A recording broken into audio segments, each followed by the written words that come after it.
안녕하세요, 유쾌한 가족 여러분. 유쾌한 전도 여행 토이킨입니다. 1, 2월은 아마 영국에서 가장 우울한 시간이 아닐까 싶습니다. 이 화려했던 크리스마스 휴가도 끝나고 거리를 화려하게 밝히던 불빛도 사라지고 다음 휴일인 부활절이 올 때까지 일만 해야 되기 때문이죠. 날씨도 되게 우울합니다. 시원하게 오는 비도 아닌 그냥 추적자처럼 내리는 비에 산책길들은 온통 진흙투성이가 되죠. 아이를 바래다 주는 길도 되게 미끄러워서 자칫 방심하면 넘어져가지고 애도 울리고 저도 엉망진창이 되고 심지어 공휴일도 없어요, 중간에. 그래서 쉼없이 달려야 됩니다. 그래서 더 부활절이 반갑게 느껴집니다. 한 3, 4월쯤 되면 이제 부활절이 되는데 날씨도 딱 그맘때쯤이면 좋아지고 비도 적게 내리고 해도 좀 나고 꽃들도 피고 뭔가 체험적으로 부활을 경험하게 됩니다. 죽은 것 같은 마음에 기쁨이 찾아오죠. 시즌1 마지막 방송이라 무슨 말을 할까 하다가 그냥 이 영국 부활절 이야기를 좀 해드리고 싶었어요. 부활절이 다가오고 있다고요.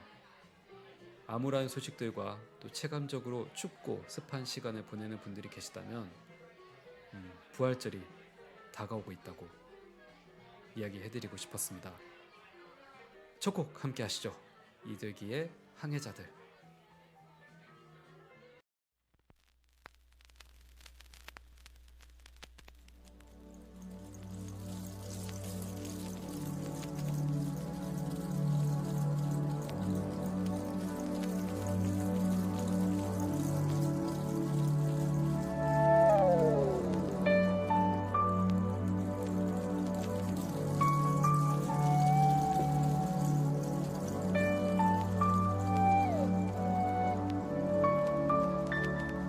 정든 해변을 떠나 용감하게 바다로 나갈 때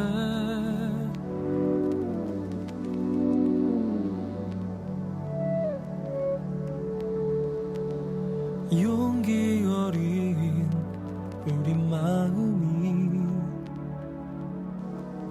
여행이 끝나기 전에 쓰러지지 않게 주소서.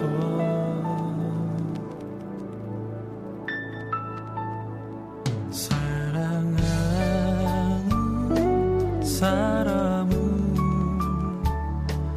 남겨두고 바다로 나갈 때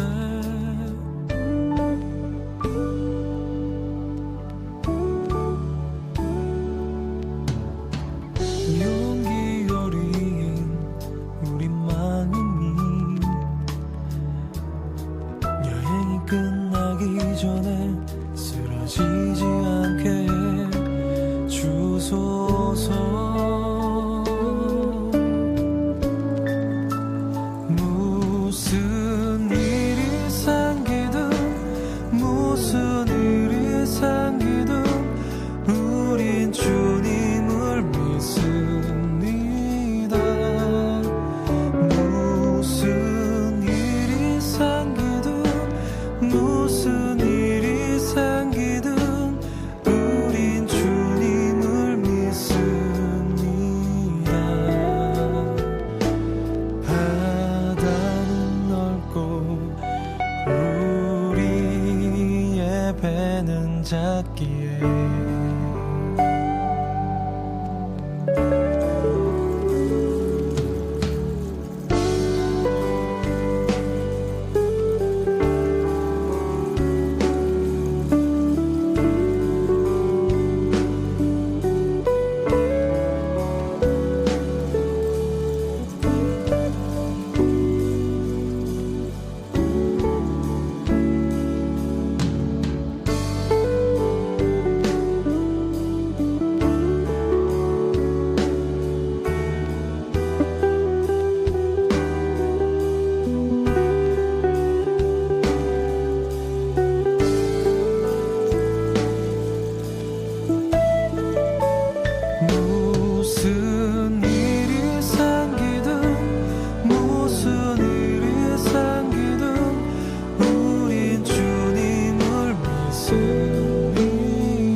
지금 여러분은 톨킨, 루이스, 라이트의 유쾌한 전도 여행을 듣고 계십니다.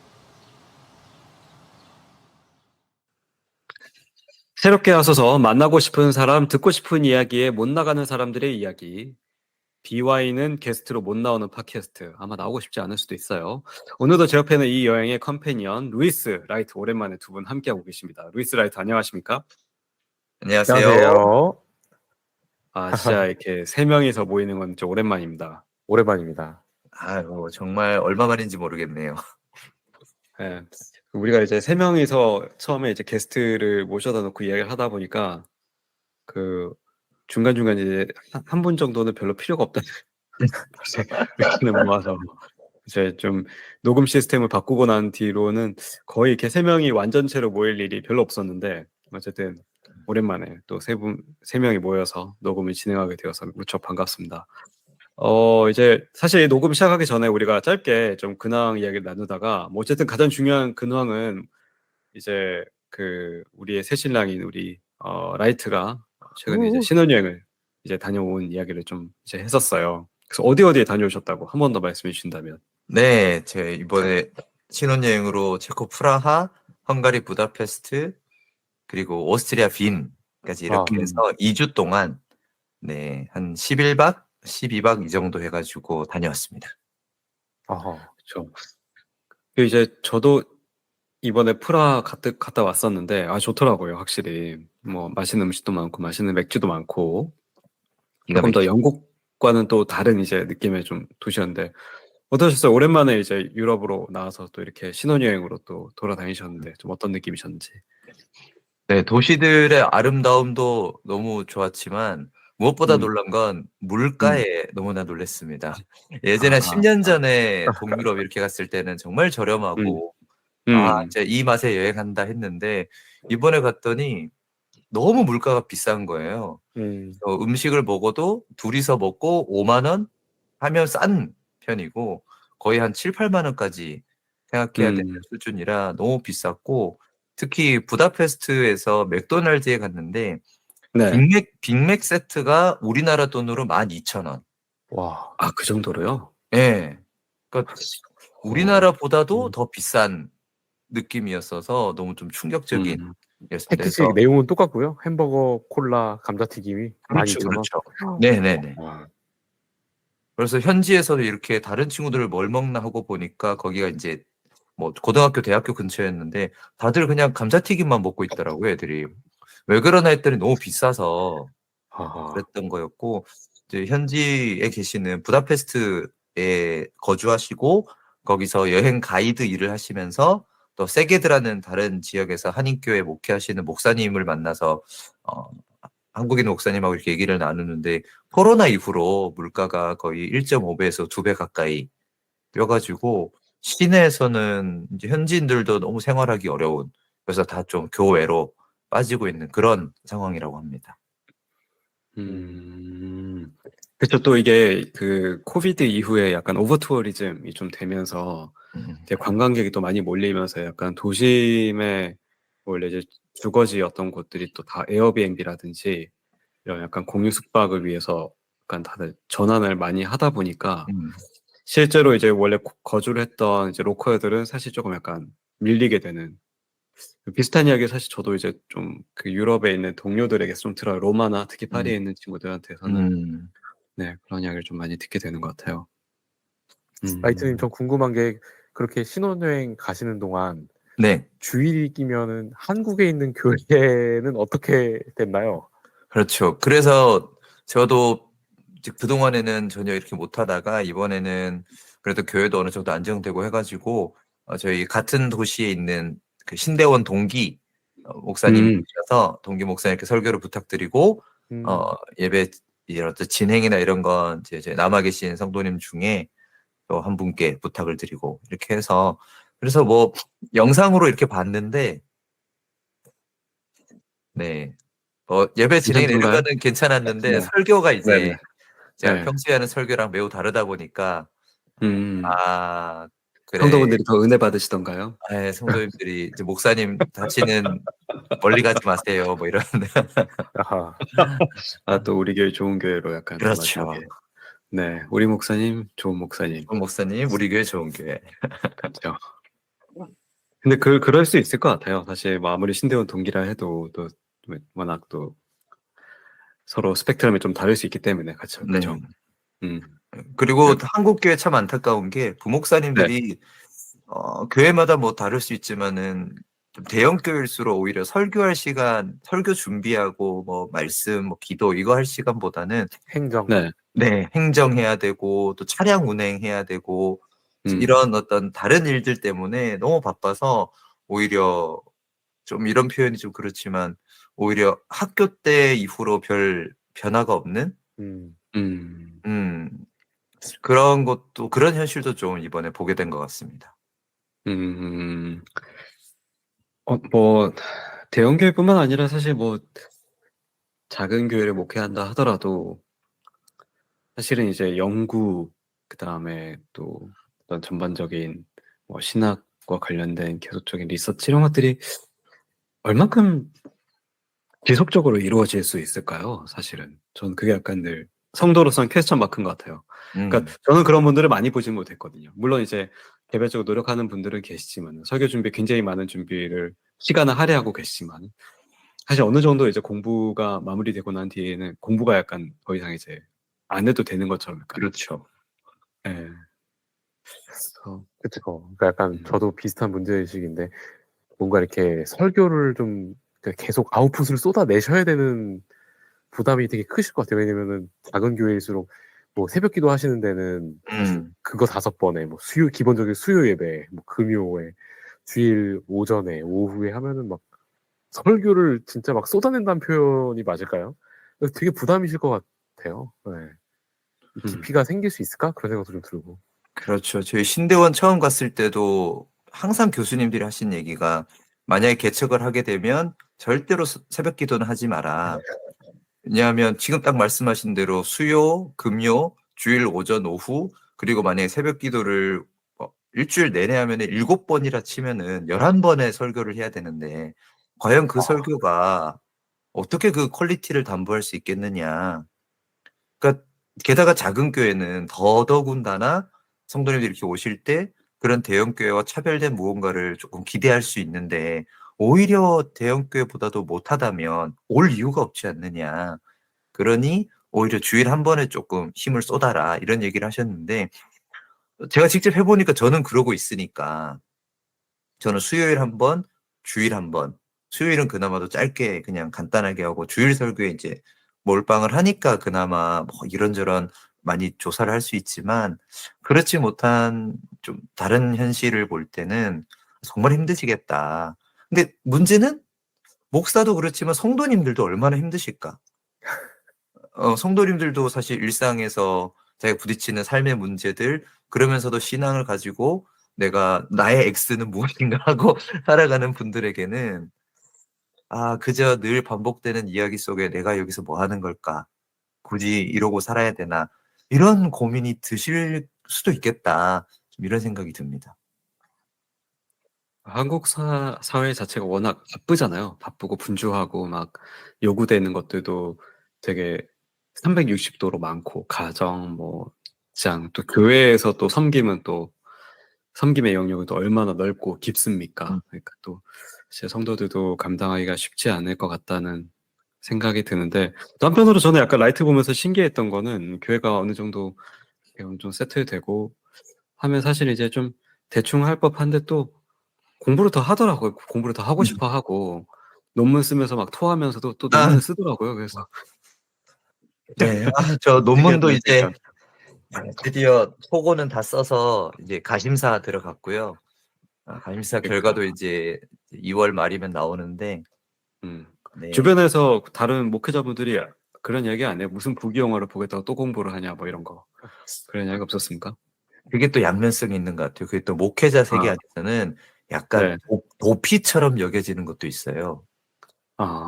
공부하러 가는 게 그러니까 저는 물론 뭐 그렇지 않다고 얘기할 수 있겠지만 그러니까 목회가 힘드니까 옛날에 신대원 시절에 그냥 공부하면 편하니까 여기다가 조금 그냥 돌리면서 목회 스트레스를 이쪽에서 해결하는 분들도 이 힘든 것 같더라고요. 그리고 뭔가 성취감을 느끼니까 그래도 근데 목회는 참 힘든 게 사람을 대해야 되니까 이거는 내가 뭐 열심히 한다고 꼭 이렇게 보장되는 건 아니다 보니 여기는 그냥 관리하고 내고 이러면 되니까 요렇게 되는 경우도 있고 한데 뭐 저는 그냥 사람 자체가 좀 히키코모리 성격이라 그냥 안에서 그냥 게임하고 책 읽고 이런 거 좋아하니까 공부가 잘 맞는 건데 또 제가 아까 만났던 부다페스트에서 만난 목사님은 사람 만나는 거 되게 좋아하시고 이렇게 나누고 이런 거 되게 좋아하시는데 이런 분들 보면 여행 가이드 일도 하셔야 되고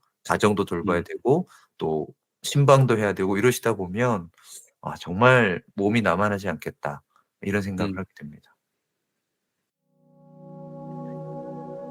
X를 찾아서 X를 찾아서 오늘은 베이스 캠프로 진행합니다.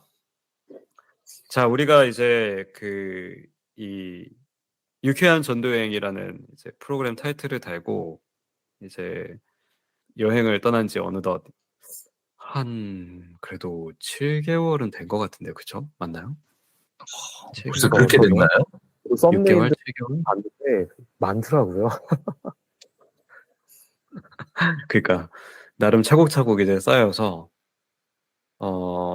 그 부목사 특집이 2회분으로 나갔으니까 이제 총 10편 이미 나갔고 이번이 이제 나가면 11편이 되겠죠. 그리고 이제 시즌 1을 이제 마무리하게 되는데 또 그 안에서 X를 찾아서라는 이제 좀 뭐 대표 코너를 가지고 좀 남들이 잘 하지 않은 질문들을 해왔어요. 그래서 좀 저희가 이제 시즌 1을 마무리하는 가운데서 뭐 시즌 2를 할지 안 할지는 아직은 모르겠지만은 좀 그래도 우리끼리 약간 프로젝트 회고처럼 하나의 프로젝트를 좀 끝내는 가운데서 우리가 가졌던 생각들과 또 여러 가지 것들을 좀 나누면 좋겠다는 생각이 들더라고요. 그런 의미에서 혹시 그동안 나가갔던 이제 9가지 에피소드 중에서 혹시 가장 생각나는 에피소드들 다들 어떤 것들이 있으신지 한번 여쭤볼 수 있을까요? 우리 라이트부터?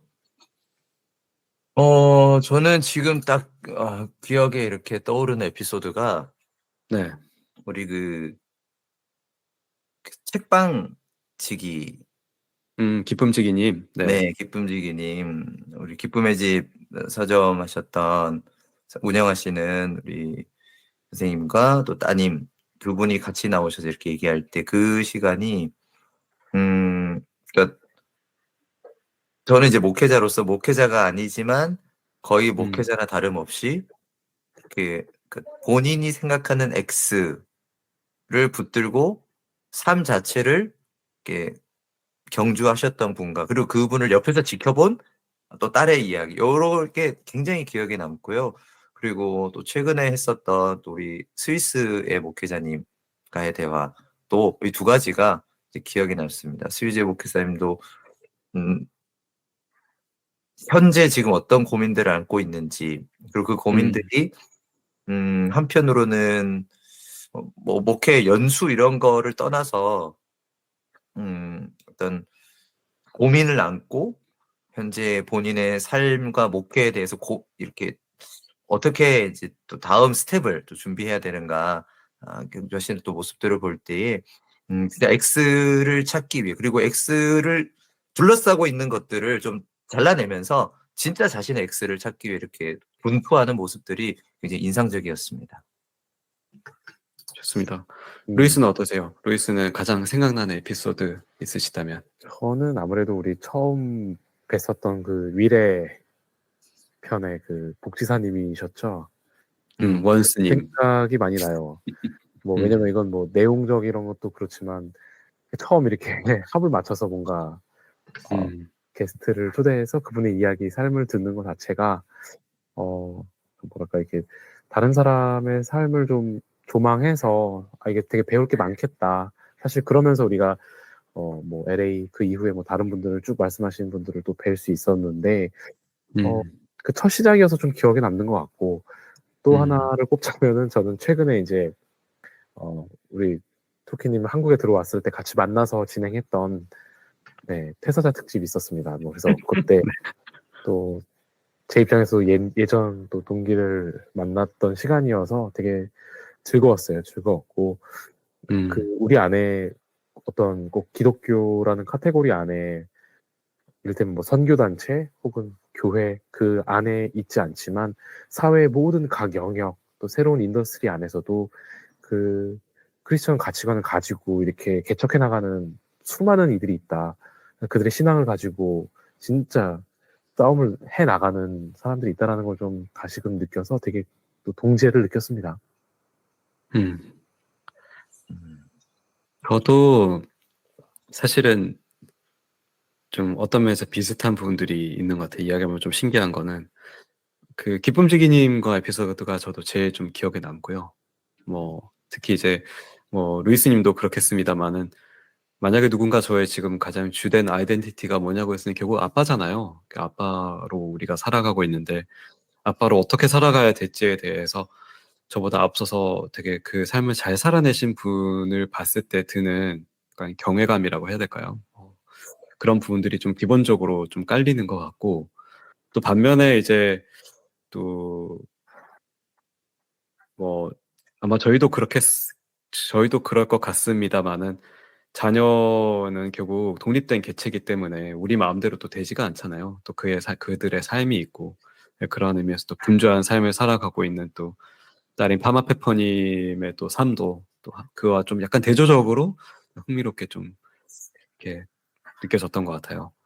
그리고 저는 LA 편도 되게 재밌게 녹음했던 기억이 있습니다. 워낙 그 편 섭외가 어렵기도 했고, 그러니까 그럼에도 불구하고 이제 좋은 분을 섭외해서 그런 어떤 시각을 담아낼 수 있었던 것에 대해서 되게 기분 좋았던 일이라고 생각하고요.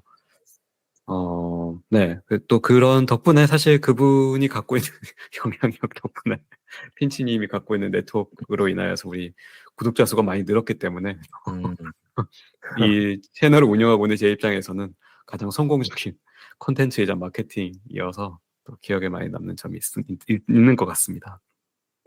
그럼 다음으로 좀 넘어가서 우리가 이제 X는 무엇인가, X가 무엇인가라는 질문을 계속 해왔어요. 어떻게 생각하세요? 이 질문이 필요했던 걸까요? 그러니까 이제 우리 중간에 라이트는 난 자크헬러 별로 안 좋고 그런 이야기를 하기도 했습니다만은 우리 X가 무엇인가라는 질문을 여러 지역과 또 상황에 놓여 있는 분들에게 해왔는데 이 질문 필요했을까요? 어떻게 생각하세요? 우리 먼저 루이스를 물어보려고 루이스가 갔으니까 라이트에게 잠시 물어보겠습니다. 라이트 어떻게 생각하세요? 비록 뭐 저크헬률에게 그렇게 막 20대 때는 감명을 받았다가 이제는 좀 다른 뭐 노선이랄까요? 다른 방식으로 살고 있는 생각하고 있는 편에서는 그랬지만은 그래도 결국에는 흔하잖아요. 예를 들어 당신에게 예술한 뭐 이런 질문. 네네. 그러면 또 너무 또 거룩하고 이런 이제 대답을 하게 될 텐데 그래도 최소한 X는 이라는 이 표현 자체가 그래도 좀 다르게 생각하고 대답할 수 있었던 계기가 된 것 같아서 그런 점에서는 충분히 의미 있었다고 생각하고요. 다만 그럼에도 불구하고 여전히 그런 거룩함에 대한 부담감, 그러니까 신앙적으로라고 하는 그 표현이 붙는 순간 한국 그리스도인들이 가진 어떤 굉장히 편하게 말할 수 없는 뭔가 '내가 잘해야 되는데.'라는 생각들, '내가 그러지 못하고 있다.'라는 어떤 뭐 부채감 같은 거? 뭐 이런 것들이 자꾸 묻어나서 좀 아쉬움도 함께 남았던 그런 코너였습니다. 루이스는 어떻습니까? 이 질문 우리가 꼭 던질 필요가 있었을까요? 글쎄 진짜 저는 이제 이 방송을 하면서 뒤늦게 이제 자크를 책을 서점 가서 이제 훑어보고 느낀 바는 우리가 이 질문을 던지려면 사실 좀 더 그 질문을 던지는 이에게 배경 설명을 더 해드렸어야 되지 않나라는 생각을 조금 했어요. 왜냐하면 자크헬러를 접한 분들은 그 맥락이론 컨텍스트를 좀 알고 질문을 답하고 해석했을 텐데 그 컨텍스트가 없었다면 말씀하신 대로 좀 막연한 질문을 우리가 화두를 던진 건 아니었나. 그럼에도 불구하고 좀 더 저는 의미가 있었다고 봤던 포인트는 그 사람들의 어떤 삶을 듣는 시간이었고, 그 안에서 우리가 대본을 뭐 이렇게 짜여진 대로 가지 않고 질문에 또 다시 질문을 던져보고, 그리고 더 핵심적으로 계속 우리가 논지를 어쨌든 크리스찬이티를 가운데 놓고 얘기를 주고받았다는 것 자체는 좀 의미가 있지 않았나. 하지만 방송 컨텐츠면으로 봤을 때 재미가 있었을까? 혹은 듣는 분들이 이거를 끝까지 1시간 귀를 열고 들을 수 있을까 했을 때는 또 좀 반성되는 지점도 있고요. 그렇습니다. 네, 뭐 너무 다 맞는 이야기인 것 같아요. 질문을 들은 분들이 되게 부담감들을 많이 토로하셨기 때문에, 그쵸. 그래서 그러면서 되게 라이트의 지적도 타당한 부분이고, 또 어렵다고도 이야기하시는 분들이 종종 있어서 그런 의미에서 루이스의 이야기도 되게 타당하고, 또 한편으로 늘지 않는 구독자 수를 보면서 저도 이것이 과연 재미가 있을까라는 생각을 하기 때문에, 뭐 저는 개인적으로 근데 이런 생각을 좀 했던 것 같아요. 왜 그러면은 이제 사실 뭐 어쨌든 제가 어쨌든 PD 역할을 맡고 있으니까 이런 질문을 넣었을까.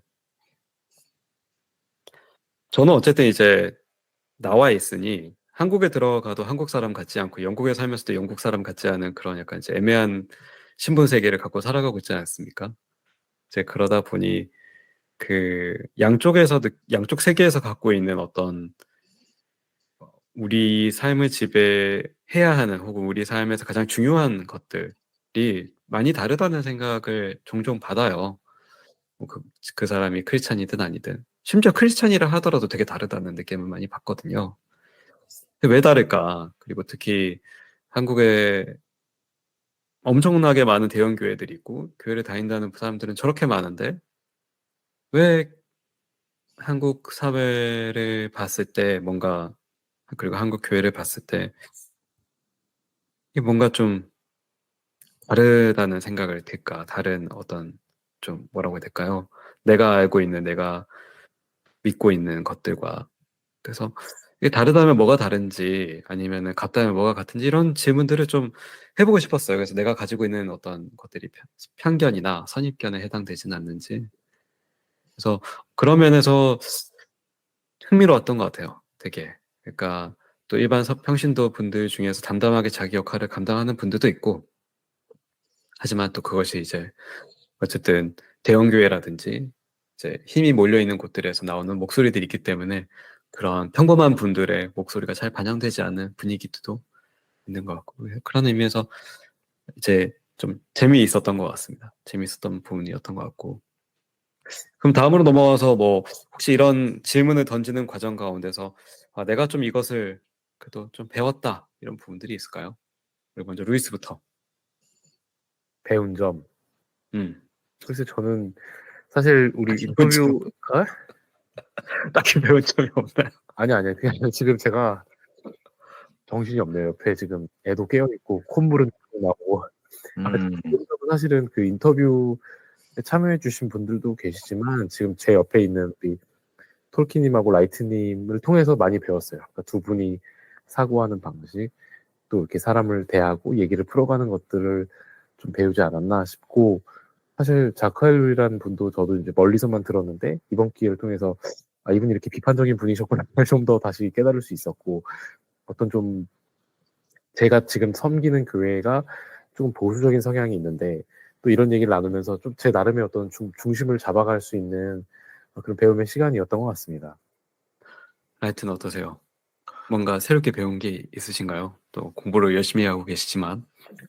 네, 뭐 아무래도 제가 공부를 하고 있는 분야에 대해서는 당연히 그런 얘기가 나오진 않았으니까 관련은 없지만은 그것보다도 처음 시작할 때도 얘기했듯이 저는 집안에 갇혀서 사는 사람과의 교류가 거의 없이 살다 보니까 되게 소도시의 자그마한 규모의 교회에서 목회를 하고 있다 보니 이렇게 다양한 사람들을 만날 기회가 없었는데 아까 앞에서 얘기했던 것처럼 그런 예수를 믿는 믿음의 색깔이 다 조금씩 다르더라도 그걸 붙들고 인생을 살아가고 있는 말씀하신 우리 핀치님도 그렇고 그 제일 앞에 이름 다른 걸로 하셨었는데 하여튼 님도 그랬고 네, 원스님도 그렇고. 네, 원스님도 그렇고 그러니까 이게 내가 사는 곳은 내가 그리고 이렇게 업으로 이렇게 하고 있는 이 업계는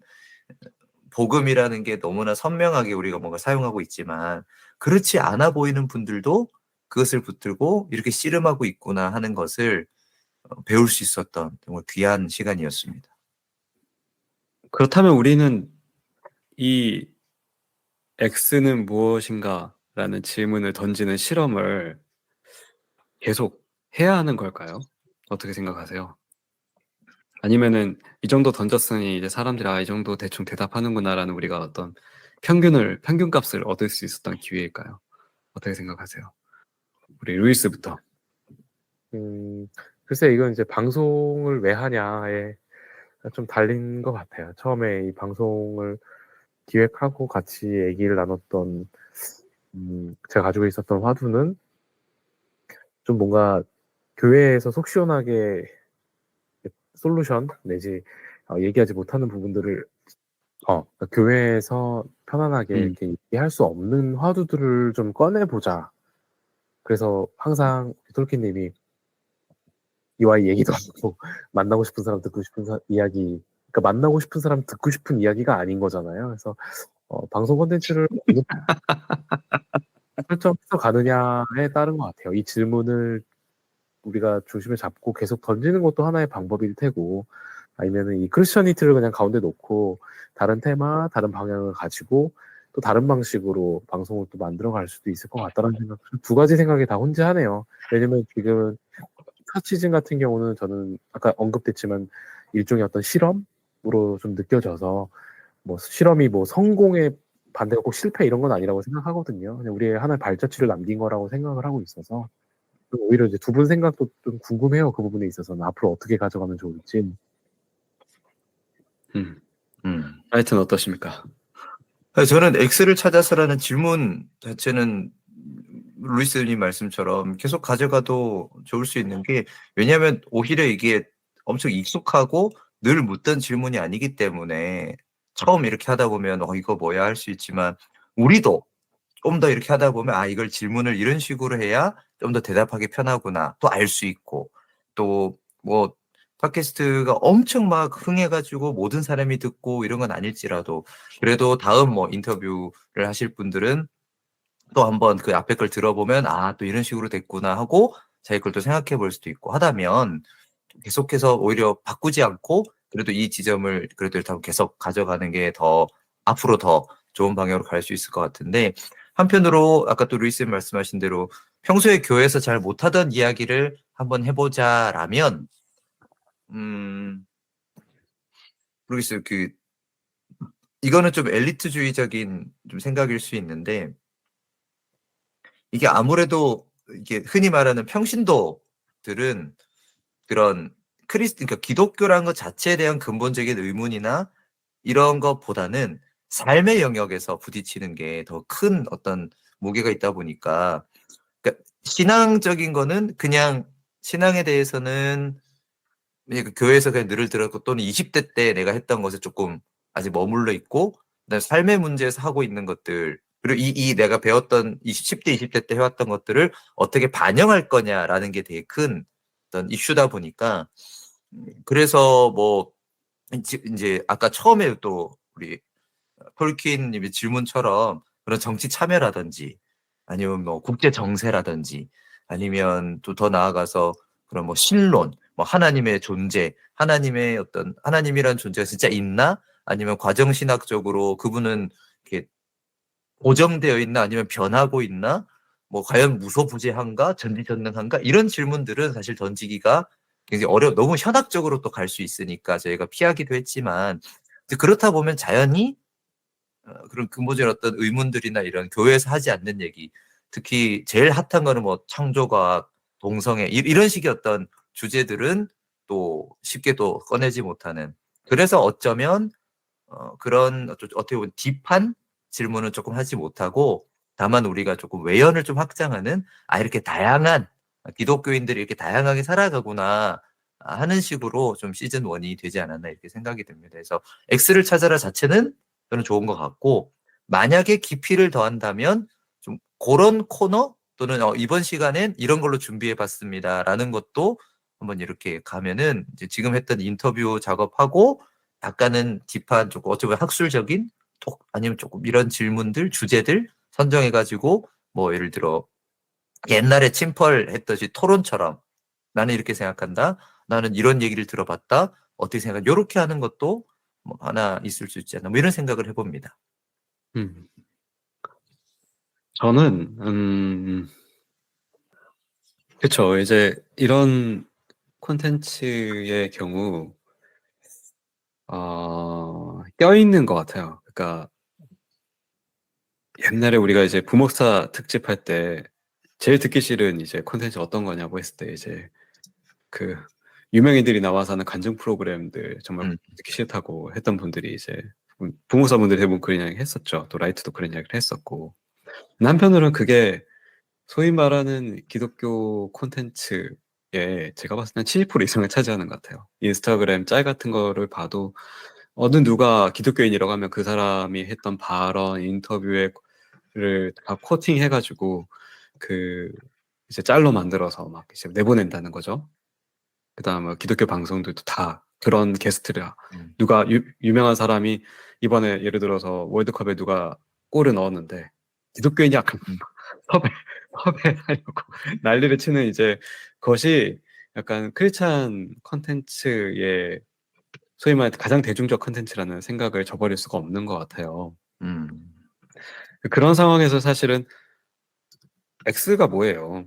X 그런 질문을 받는 사람들이 가지고 있는 부담감, 또 어려움 이런 것들 생각했을 때 사실 심지어 사전 인터뷰를 진행하고 어느 정도 이야기를 나누고 들어오는 분도 사실 굉장히 이야기하기 어려워하는 질문인데 이거를 듣는 사람들은 또 한편으로 이게 쉬운 질문인가라는 생각은 늘 해요.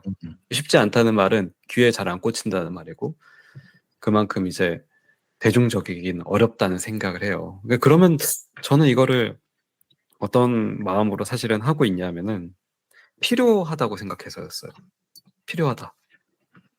그러니까 누군가 이런 질문을 하지 않으면은 누군가가 전해준 생각들에 고정되어서 되게 전부인 것처럼 살아가게 되고 그런 것들이 아까 우리 라이트가 이야기했듯이 확증 편향이 되어서 거기서 영원히 벗어날 수가 없게 되는 거죠. 그러니까 마치 이제 기독교가 무엇이냐고 했을 때 어떤 예수 그리스도의 십자가 사건과 그다음에 뭐 창조 그다음에 구속 이런 몇 가지 이제 우리 교회 이제 어떤 성경학교 때 배웠을 법한 이제 단어들 몇 개 가지고 이제 고정이 되어 버리는 것처럼 그 외의 이야기를 하면은 기독교가 아니고 뭐 좌파고 빨갱이고 그다음 이단이고 사단이고 이렇게 돼 버리잖아요. 이게 결과적으로 이제 라이트가 원하고자 하는 그 부분까지 가려면은 결국 요 세 개가 좀 확장이 돼야 되는 것 같아요. 이 세 개가 여기서 고정된 게 아니라 그게 조금 열려야 문이 한쪽에 다른 쪽에 열려야 다른 쪽으로 갈 수 있게 되는 거죠.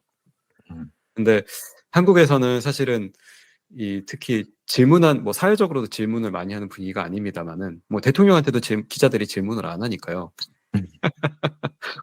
그런 사회 분위기니까 뭐 교회에서도 질문을 안 하잖아요. 질문을 하면 이상한 사람이 되니까. 그래서 전 좀 더 필요한 작업이라고 생각을 했던 것 같아요. 사람들에게 좀 고정된 생각을 이제 열 수 있는.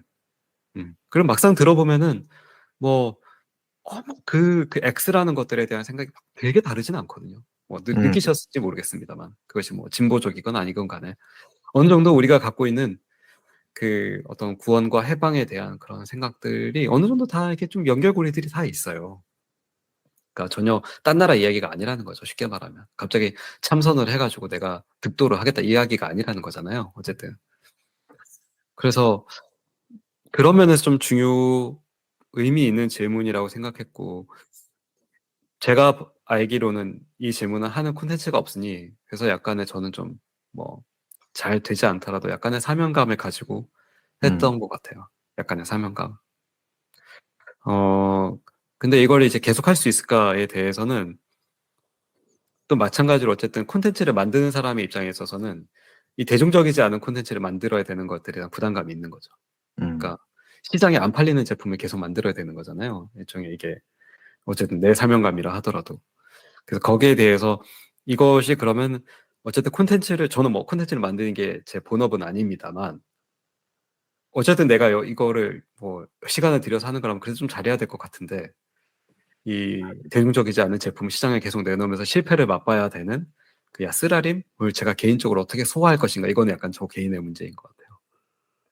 제 개인의 문제인 것 같고 아까 라이트가 이야기한 그런 좀 신학적인 담론 같은 것들이 요즘 또 유튜브에 다마스커스나 뭐 이런 콘텐츠들이 좀 있더라고요. 토론하는 콘텐츠들도 있고 그 다음에 그 신학 하시는 분들이 나와서 이제 신학적인 주제들을 이제 약간 강의식으로 풀어내는 콘텐츠들도 제가 이걸 시작하고 나서 추천 받아서 본 적이 있었는데 저는 진짜 핵노잼이더라고요. 맞아. 네, 핵노잼이에요. 그러니까 나이트가 저한테 그때 뭐 이야기해줬던 것처럼 사실 저는 막 이런 무거운 이야기들 무겁게 하는 거 제일 싫어해요. 왜냐하면은 뭐 그렇잖아요. 다들 삶도 버거운데 또 어디 와가지고 귀에 꽂는 게 무거운 이야기면 얼마나 마음이 더 무겁겠어요.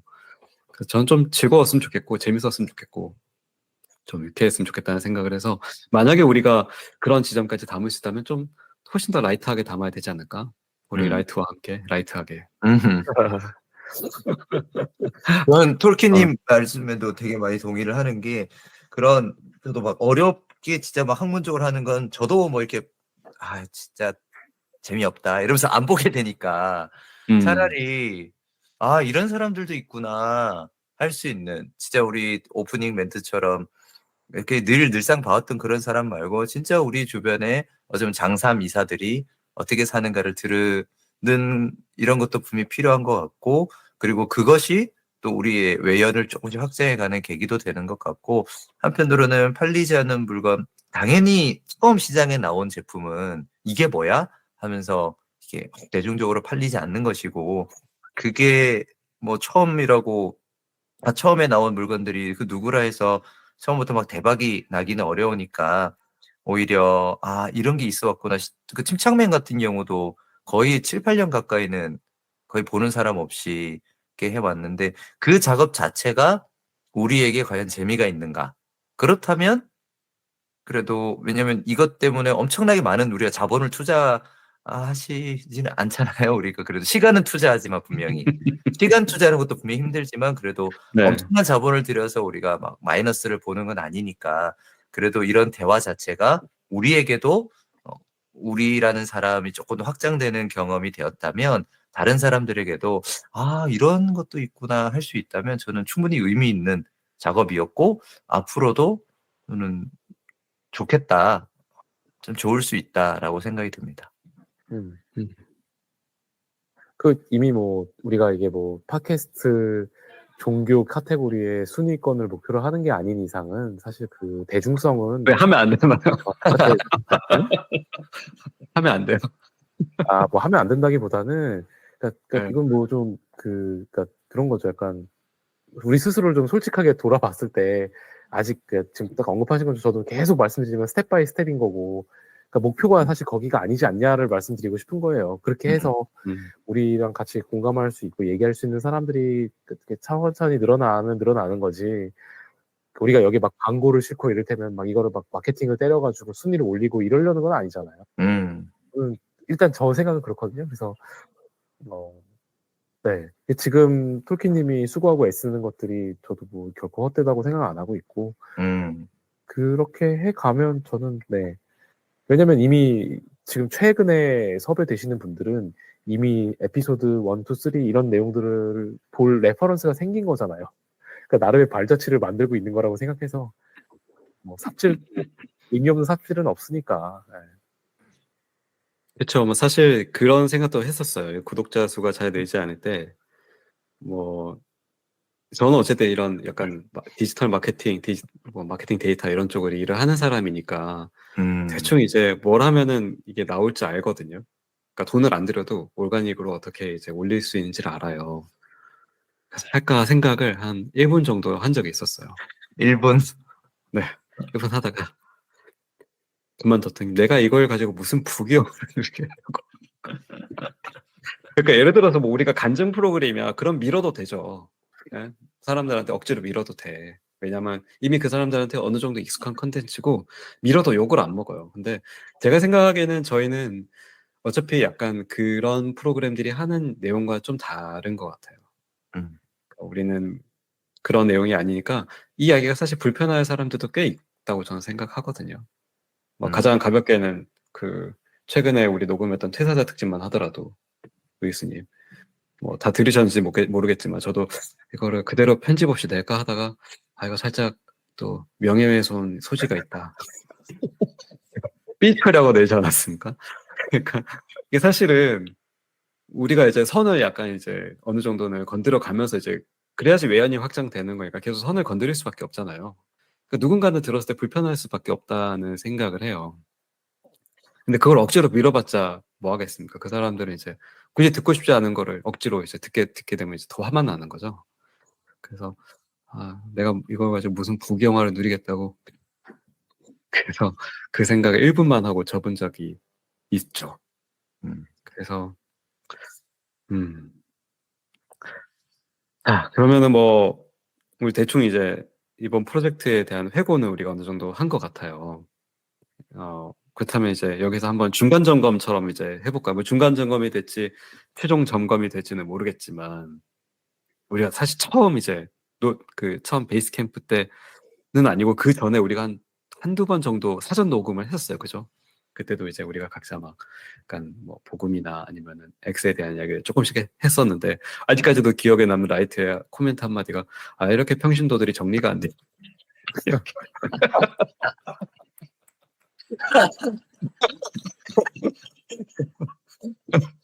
그래서 과연 루이스와 저는 그 사이에 좀 정리가 되었을까?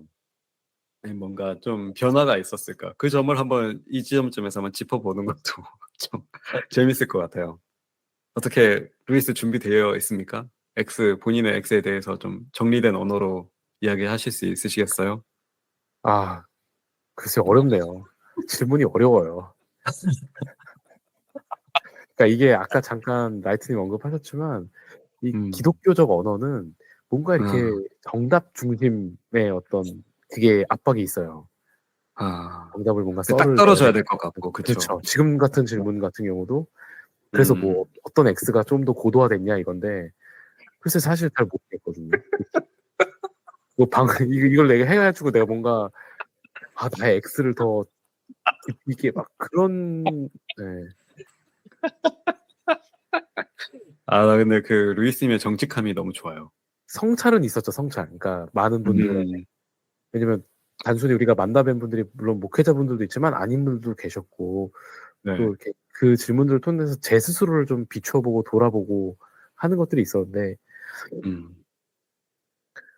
글쎄요. 톨킨님은 어떠세요? 그래서 좀 고도화가 되셨나요? 톨킨님의 X가? 저도 요즘에 뭔가 언어로 정리가 잘 안 돼요.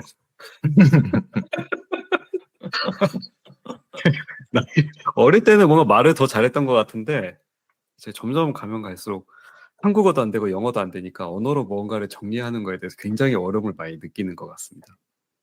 그리고 사실은 녹음을 이제 편집을 하면서도 뭐라고 해야 될까? 여러분들이 답을 해주시잖아요. 근데 못 내겠는 부분들이 많은 거예요. 정리가 다들 안 돼 있어서 내기도 하고 못 내기도 하는 경우들이 있었는데 저는 오리지널리티는 있다고 생각하고요. X라는 것에 대한 오리지널리티는 분명히 있다고 생각하는데 그리고 그게 어떤 근본적으로 훼손되지 않는 것들도 있다고 생각해요. 그러니까 이제 어떤 사람들은 이제 해석에 달린 거야 이렇게 이야기하는 사람들도 있지 않습니까? 그 다음에 나오는 증거들에 따라서 달라질 수 있어라는 사람들도 있고 예를 들어서 예수라는 사람에 대해서도 그렇고 예수의 삶에 대해서도 그리고 성경이라는 것에 대해서도 저는 그럼에도 불구하고 훼손되지 않은 무언가 코어가 있다고 생각해요. 예를 들어 이제 그를 둘러싼 약간 컨텍스트들 특히 예수가 죽고 나서 뿔뿔이 흩어졌던 제자들이 다 도망쳤다가 다시 죽을 자리로 돌아와서 죽은 거 그런 약간 도무지 이제 뭔가 훼손하고 싶어도 훼손되지 않는 무언가가 있다고 생각해요. 그것이 역으로 오리지널리티를 증명해 주는 것들이 된다고 생각하거든요.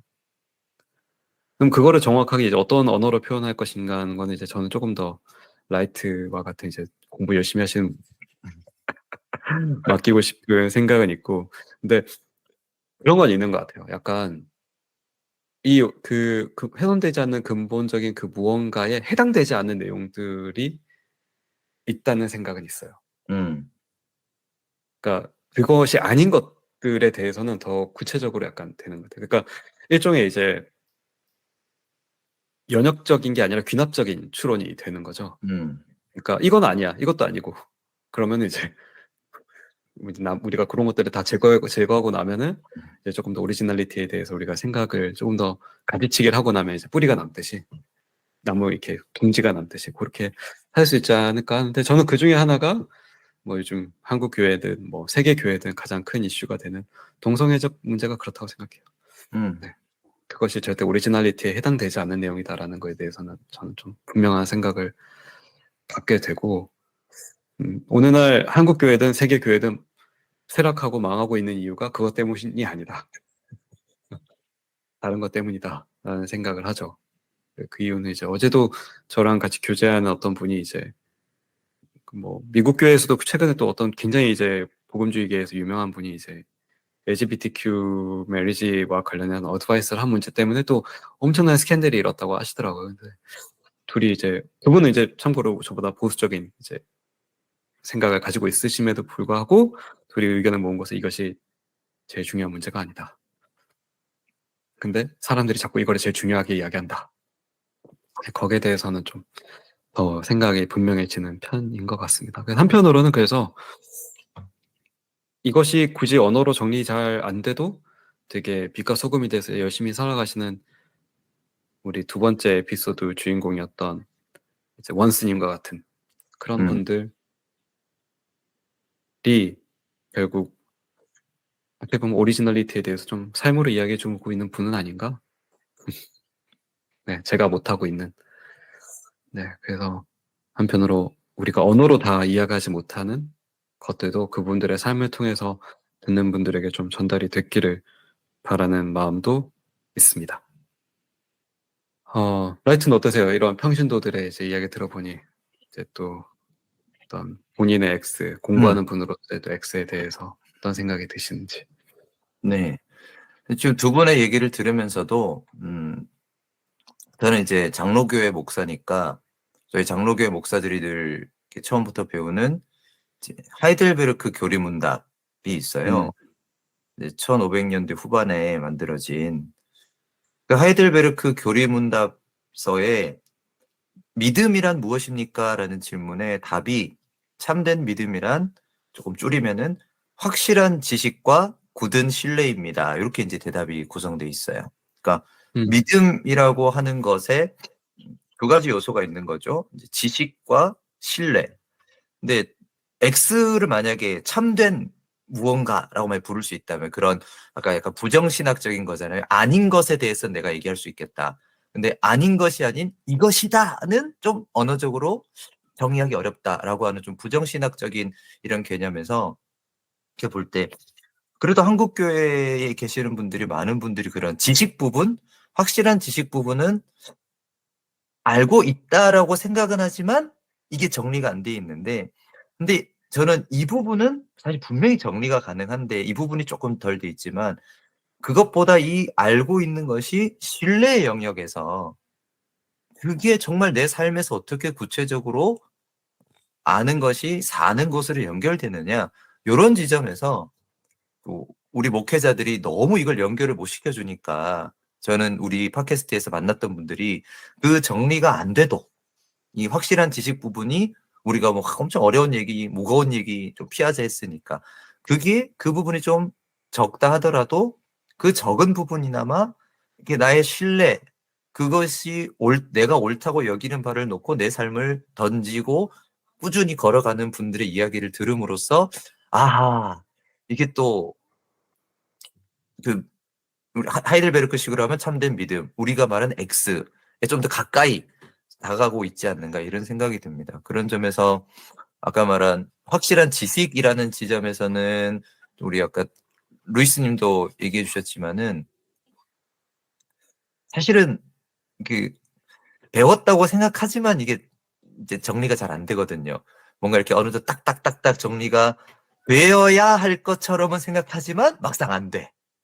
이것도 뭔가 얘기하면 교조적으로 뭔가 이렇게 딱 되는 것 같으니까. 근데 저는 이 두 가지 약간 다른 것 같아요. 지식하고 신뢰는. 이게 둘이 같이 가면 좋지만 잘 안 되는데 안 되는 것에 대해서도 너무 큰 막 어떤 부끄러움 또는 막 죄송함 이런 걸 자꾸 느껴버리니 이 둘 연결을 힘들어하는 부분은 있지만 그래도 지금 딱 톨킨님 말씀하신 것처럼 그런 확실한 지식 지점이 정리가 되지 않는다 하더라도 그것이 우리의 신뢰의 영역에서 살아내는 부분을 연결한 얘기들을 계속 나누고 듣고 할 적에 충분히 그 X를 우리가 만나가고 있지 않나 이런 생각이 듭니다. 네, 뭐 다음 우리가 시즌을 어떻게 진행할지 할지 안 할지 아직은 좀 더 이야기가 또 필요하겠지만 뭐 이런 심지어 진행을 하는 저희의 이런 부족함 때문에 또 다른 분들에게 약간의 격려와 위로가 되었기를 또 바랍니다. 어쨌든 한 시즌 동안 이제 10에피소드 만드느라 너무 다들 고생하셨고요.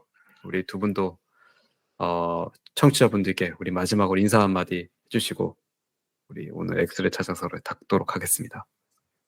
우리 루이스부터. 네. 우리 이름처럼 톨킨, 루이스, 라이트 이 세 분들의 어떤 지향점 우리가 다 담아내지 못했지만 그래도 타이틀이 유쾌한 전도 여행이었잖아요. 그래서 저는 충분히 그 유쾌함이 좀 전달됐기를 또 들으시는 분들이 유쾌하지 않고 지루만 했더라도 같이 잠깐 이렇게 이 여행에 동참해 주셨다는 거에 있어서 정말 감사의 말씀을 드리고 싶고 저희도 조금 더 같이 고민하고 숙고해서 좀 더 새로운 모습으로 찾아뵐 수 있도록 하겠습니다. 감사합니다. 우리 라이트도 한 말씀 부탁드리겠습니다. 네, 또 길다면 길고 또 짧다면 짧을 수도 있는 시간이지만 그래도 시즌 1 함께하면서 처음 생각했던 출발할 때 생각했던 또 결승점 좀 다를 수는 있지만은 그래도 X를 찾아가는 여행 충분히 즐거운 여행이었다라는 생각이 들고요. 제가 MBTI가 INTP인데 굉장히 P 같은 여행이었습니다. 어디로 갈지 모르고 어떻게 되는지 갈팡질팡하기도 했지만 오히려 그 가운데 살아있는 X를 만날 수 있지 않았나라는 생각이 들면서 또 다음 여행 오늘 제 설교 그 본문이 그거였어요. 예수께서 우리가 가까운 마을로 가자. 거기서도 내가 전도하리니 내가 이를 위하여 왔노라. 우리도 예수님도 이제 가까운 마을로 전도하러 가시는데 우리도 이번 한 타임 여행 끝나면 또 다음 여행이 어떻게 될지 모르지만 또 유쾌한 전도 여행이 계속 한 단계 더 발전된 모습으로 나아갈 수 있다면 또 이제 기대하면서 또 그렇게 한 시즌을 또 이렇게 즐겁게 마무리할 수 있는 것 같습니다. 또 한 시즌 동안 우리 또 함께 하신 분들 너무 수고 많았고 들어주신 청취자분들께도 또 감사의 말씀을 전합니다. 네, 두 분도 밤늦게 다들 수고 많으셨습니다. 다들 평안한 밤 되시기 바랍니다. 수고하셨습니다. 고맙습니다.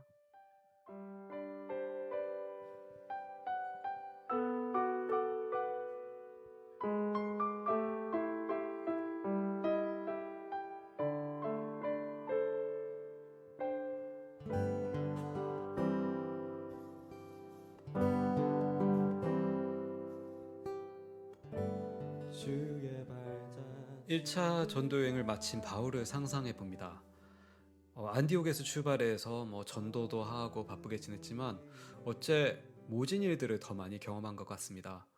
같이 일하던 친구도 떠나고 돌로 맞아 죽을 뻔하고 그것도 여러 번 맞아 죽을 뻔하죠. 그럼에도 불구하고 여정을 이어가서 다시 출발했던 안디옥으로 돌아와가지고 이 먼지가 소복히 앉은 자신의 낡은 방에 앉아있는 바울. 왜 죽을 뻔하면서도 그는 계속 길을 걸어간 것일까요? 이 돈이 나오는 것도 아니고 권력을 누리는 자리도 아니었는데 유쾌한 전도행이라는 프로그램 타이틀로 방구석 여행을 떠난 지 벌써 10회째가 되었습니다. 뭐 바울처럼 돌에 맞지도 않았고 친구가 아직은 뭐 그렇게 떠난 것도 아닌데 좀 지쳐있는 제게서 바울보다 당연하지만 얕은 제 진심의 깊이를 봅니다. 뭐 그렇다는 거죠. 뭐 아주 적은 듣는 분들에게 부담 좀 드리는 거죠. 기다리는 분들이 있다면 또 언젠가 돌아오지 않을까요? 저는 톨킨이었습니다. 다들 다시 만나는 날까지 유쾌한 날들 보내시기 바랍니다. 우리 그의 제자라